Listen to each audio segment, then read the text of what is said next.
বন্ধুরা, আমার কাছে একটা ইন্ডাকশান এসছে। ইন্ডাকশানটা পুরো ডেড আছে।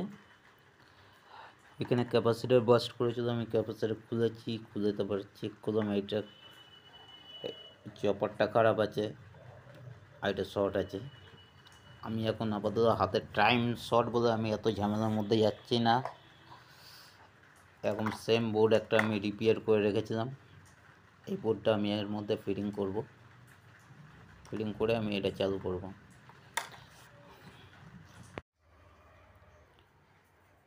এই জল বসিয়ে আমি চেক করে নেবো পুরো ফিটিং হয়ে গেছে। সাপ্লাই দিলাম, পাওয়ার প্লাস,